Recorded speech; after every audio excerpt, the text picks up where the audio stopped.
Aleluia, vamos ouvir a palavra que o Senhor tem a falar Agora ao nosso comigo. coração nessa noite.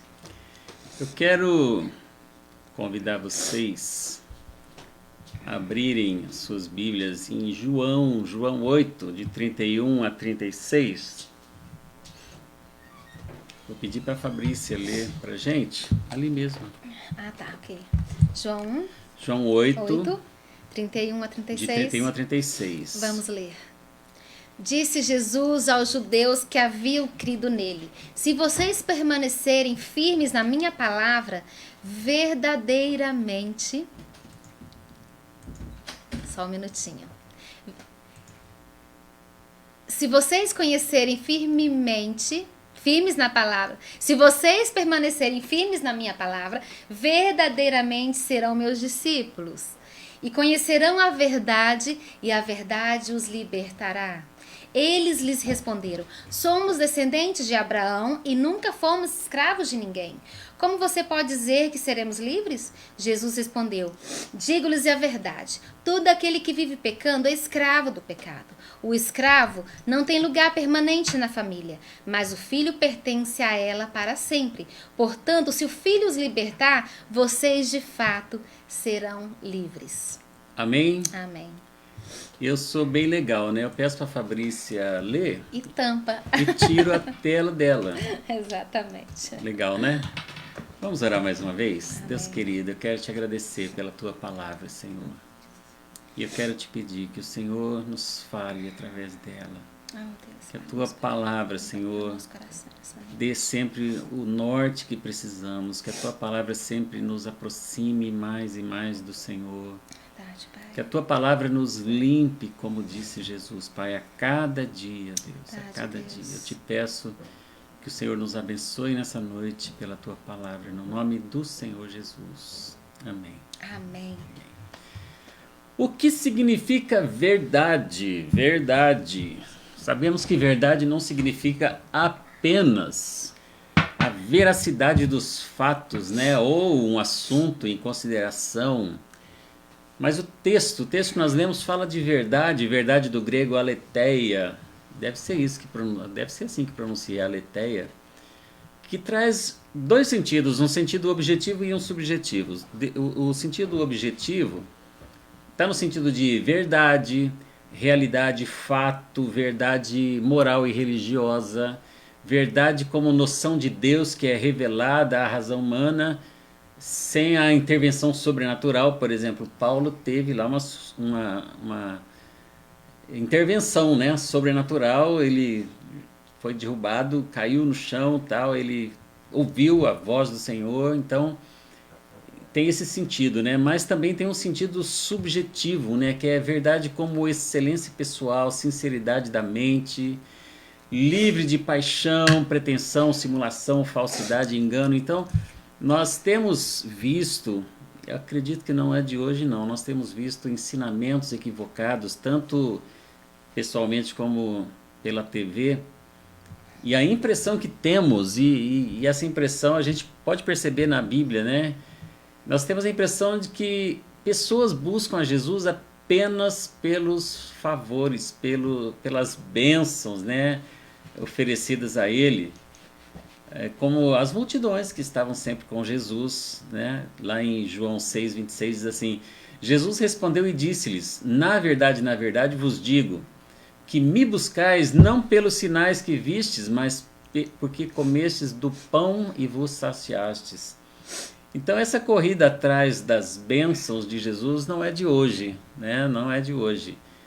E muitos conhecem a Jesus como alguém que ensinou coisas importantes, como exemplo de amor, né?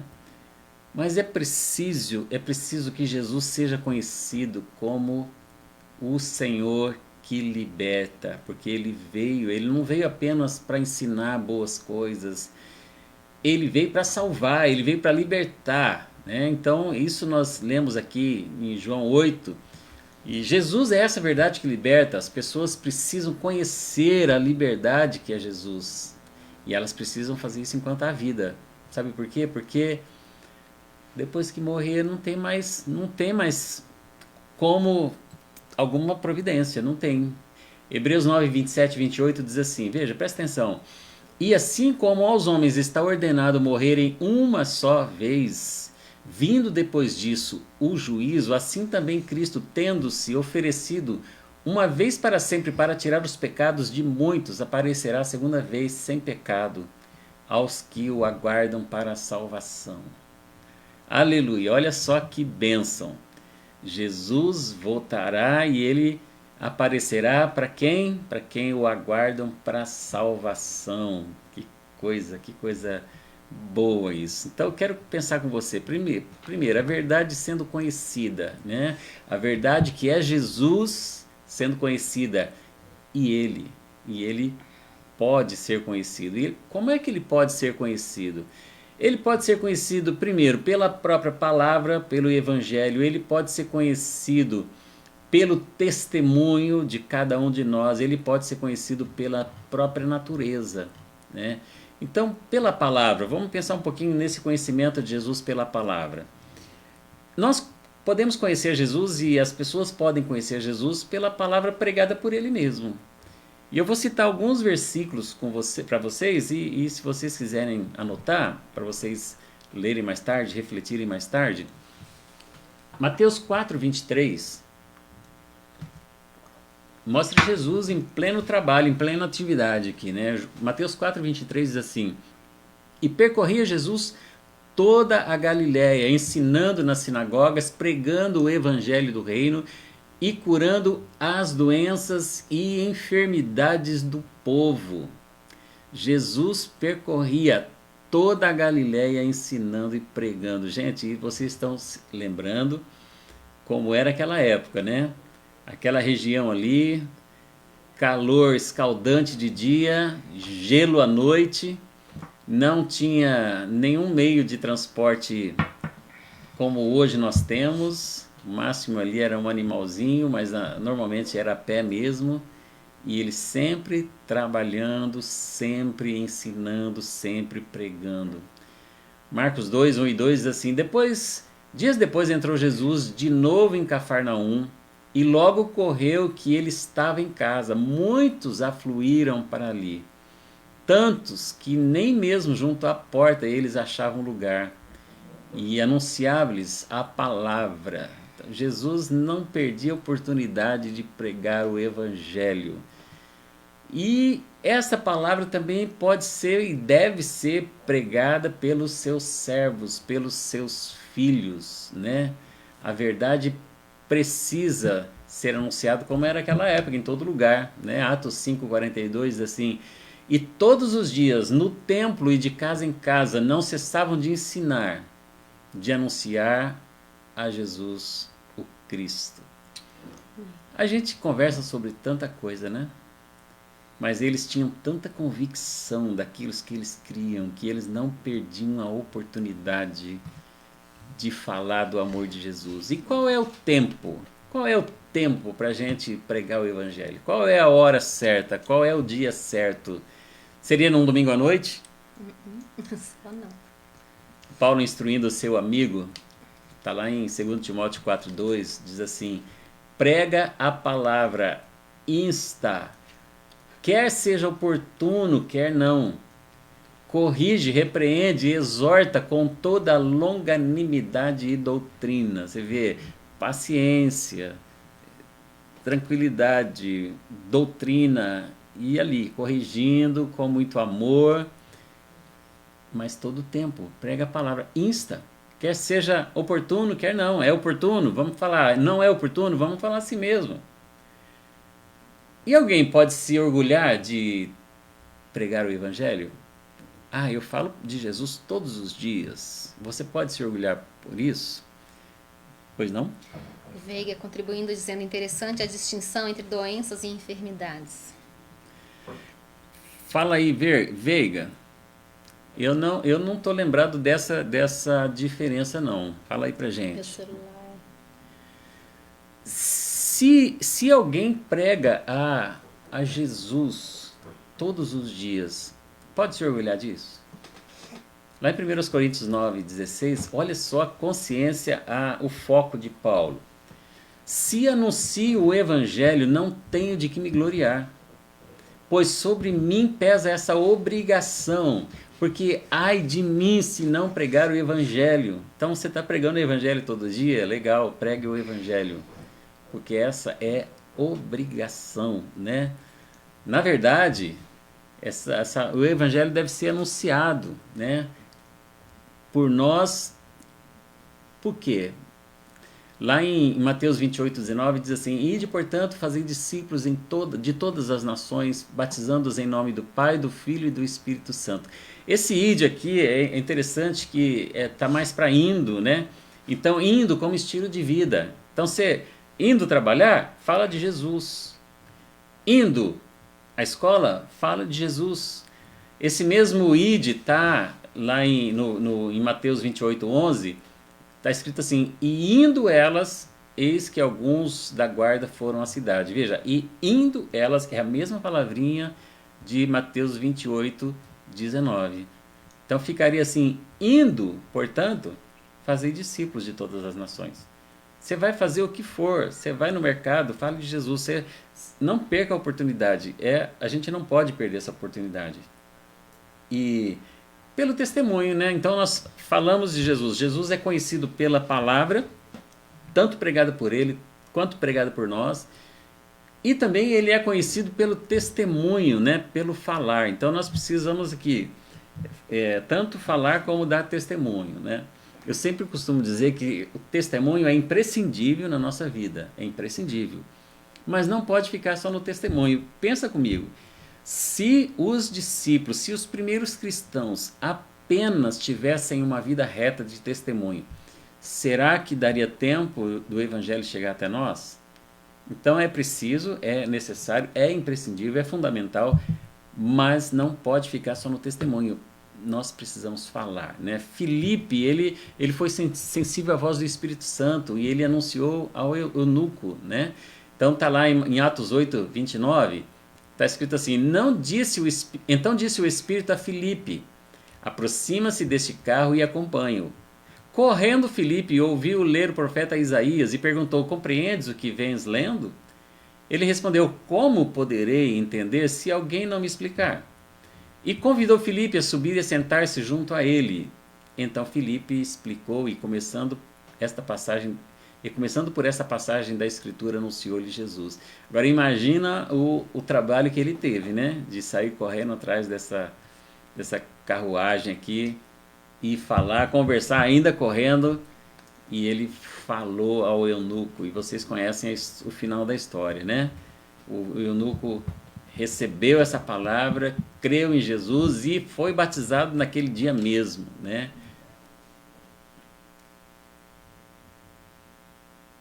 O Luiz contribuindo aqui com a gente. Indo está no tempo auristo do grego. Esse negócio de auristo eu já estudei há um tempo atrás, Luiz. Mas é isso, é indo, é como estilo de vida, né? Você vai fazendo e vai anunciando, né? Pelo seu santo jeito de viver, o seu estilo de vida, né? Por exemplo, o Filho de Deus não pode viver um estilo de vida no pecado, né? Pecamos? Sim, pecamos. Infelizmente, a natureza humana é uma natureza terrível. Mas veja o que diz lá Romanos 6:2. Nós que já morremos para o pecado, como viveremos ainda nele? Então, você foi morto pelo pecado. Você está morto, né? Para o pecado, você está morto. Você não vive mais. E por que a gente insiste, né? É essa natureza, né? Essa natureza que um dia, muito, muito em breve, nós vamos ficar livre dela. Um dia a gente vai indo sem parar, né? Obrigado, Luiz. Um dia a gente vai ficar livre dessa natureza humana. Um dia a gente vai ficar. E Jesus deve ser conhecido, né? Além da palavra, além do testemunho, a própria natureza. Né? Você deve estar lembrando de Salmo 19:1, que diz assim: os céus proclamam a glória de Deus e o firmamento anuncia a obra das suas mãos. Veja, a própria natureza fala de Deus. Paulo falando aos Romanos: pois os seus atributos invisíveis, né, de Deus, O seu eterno poder e divindade são claramente vistos desde a criação do mundo, sendo percebidos mediante as coisas criadas, de modo que eles são inexcusáveis, quer dizer, indesculpáveis, né? A própria natureza revela a Deus, revela o seu poder. E o evangelho precisa ser anunciado para que efetivamente haja salvação, haja libertação. Amém. Muitos estão presos sem conhecerem o evangelho que liberta. Aliás, muitos estão presos e ainda não perceberam que estão presos. E a verdade liberta. Segunda coisa que eu quero ver com vocês. A verdade libertando, né? Só a verdade, que é Jesus, pode libertar o homem. Pode libertar do quê? Pode libertar do próprio eu, do mundo, do maligno, da morte eterna. Porque a Bíblia fala de duas mortes, né? A primeira, todos nós vamos passar. Nós vamos passar por ela, a não ser aqueles que chegarem, que estiverem vivos quando Jesus voltar, né? Mas a primeira morte é natural, a gente vai passar por ela. Mas a segunda você não precisa passar, que é a separação eterna de Deus. Essa é a morte terrível, né? Então vamos nos libertando do eu, da concupiscência da carne. Então vamos lá para Romanos 6,2. Não reine, portanto, o pecado em vosso corpo mortal, para obedecerdes às suas concupiscências. Gente, isso é complicado, né? O homem, ele tende ao pecado, ele procura o pecado. É muito complicado essa coisa de pecado. Graças a Deus, que nos liberta do poder do pecado. Ainda que a gente tenha pecados, nós não temos mais o pecado, né? Qualquer dia desse a gente vai falar sobre o pecado no singular e pecado no plural. Romanos 13,14. Mas revesti-vos do Senhor Jesus Cristo e não tenhais cuidado da carne em suas concupiscências. Carne é problema. Então Jesus nos liberta do próprio eu, né? Às vezes você está trabalhando até para Deus e você quer que a coisa aconteça do teu jeito, né? Então é o eu muito forte, né? Então Jesus nos liberta do eu, Jesus nos liberta do mundo. Romanos 12,2. E não vos conformeis a este mundo, mas transformai-vos pela renovação da vossa mente, para que experimenteis qual seja a boa, agradável e perfeita vontade de Deus. Então nós não podemos e não devemos, e pelo poder de Jesus, nós não vamos tomar a forma do mundo. Não precisamos e não podemos, não devemos, pela força de Jesus. Nós não vamos nos conformar, quer dizer, tomar forma, né? E às vezes sutilmente, né? A gente acaba... Sutilmente, é difícil. Nós vivemos uma situação, gente, que é muito complicada, né? Você vai na onda, né? Por exemplo, hoje nós vivemos uma época em que o errado virou certo e o certo virou errado. Está muito difícil hoje. Eu sempre dou esse exemplo aqui na igreja, né? E se o jovem chega na faculdade e fala que sexo fora do casamento é pecado? O que vai acontecer com ele? A época de hoje é uma época muito difícil. Não ameis o mundo, nem o que há no mundo. 1 de João 2,15. Se alguém ama o mundo, o amor do Pai não está nele. Ainda que a gente tropece, nós não amamos, não podemos amar o mundo. Então, Jesus nos liberta do próprio eu, Jesus nos liberta do mundo, Jesus nos liberta do maligno, do arqui-inimigo de nossas almas. Lá em 2 Tessalonicenses 3,3 diz assim: mas fiel é o Senhor, o qual vos confirmará e guardará do maligno. É Ele que guarda. Não confie nas tuas forças, confie na força do Senhor. É Ele que guarda. 1 João 5,18 diz assim: sabemos que todo aquele que é nascido de Deus não vive pecando, ou dependendo da versão que você tiver, não vive no pecado, ou não vive na prática do pecado. Antes o guarda aquele que nasceu de Deus, e o maligno não lhe toca. Ninguém pode falar: eu pequei porque foi maior que eu. O desejo foi maior foi mais forte que eu. Não, ninguém pode dizer isso.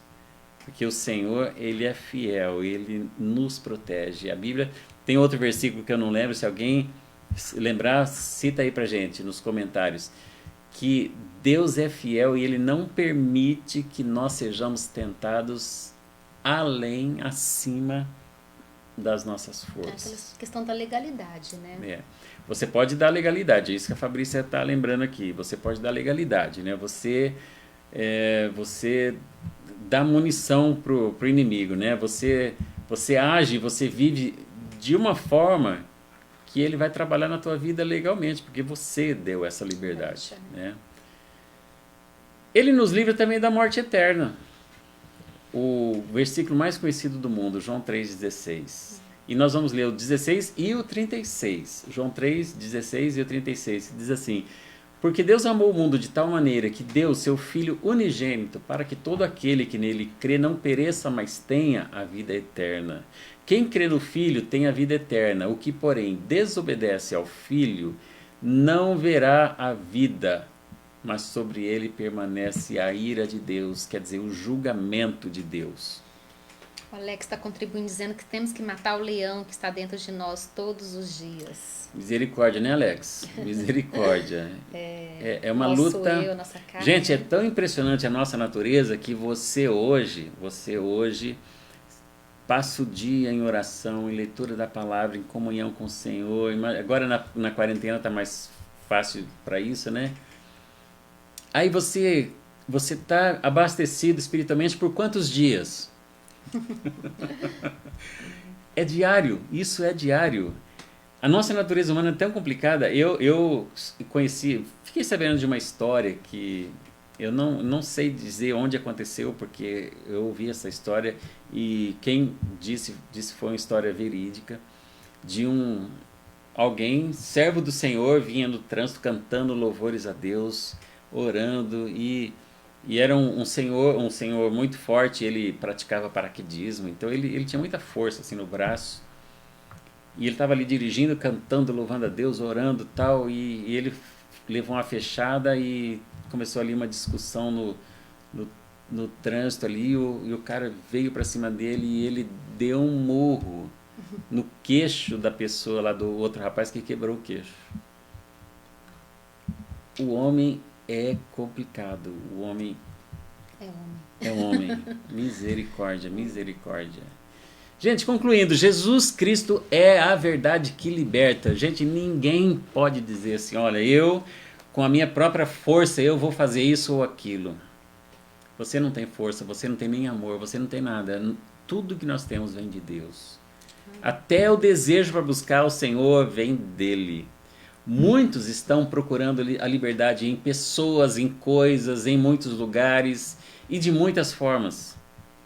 Mas sem Jesus só há cativeiro, só há morte eterna, só há separação de Deus. E só para reflexão, nós vamos encerrar, vou deixar só para vocês ficarem meditando. Nós moramos num país livre. Nós podemos, pelo menos por enquanto, nós podemos buscar ao Senhor livremente, em público, como nós estamos fazendo agora, numa live. Mas você já experimentou a liberdade em Jesus, aproveitando essa liberdade que nós temos? Você já experimentou a liberdade em Jesus? Porque há muitos lugares, muitos países, que isso não é possível. Não é possível essa liberdade de você buscar Jesus. Hoje, aqui no Brasil, nós temos essa liberdade. E a liberdade promovida por Jesus, que é a liberdade, a libertação do poder do pecado. Alguém, para zoar com o servo do Senhor, disse assim: você não tem liberdade para beber? Eu tenho. Você não tem liberdade para fumar um cigarro? Eu tenho. E a pessoa respondeu assim: eu tenho liberdade para não fazer isso. E você tem? Você está livre para não fazer se você quiser? Então, o pecado, ele aprisiona, ele vicia. Veja o que está acontecendo na China. É verdade, Luiz. A China é um exemplo muito claro disso. Lá, e outros países também, muitas pessoas morrem pelo simples fato de servirem a Jesus. E é impressionante como o evangelho cresce nesses lugares. Exatamente. Impressionante como cresce. Então, gente, vamos aproveitar essa liberdade que nós temos no nosso país. Vamos aproveitar, né? Vamos aproveitar. E vamos buscar o Senhor. Vamos ser libertos do poder do pecado e vamos levar essa liberdade a outras pessoas que precisam também. Amém. Amém?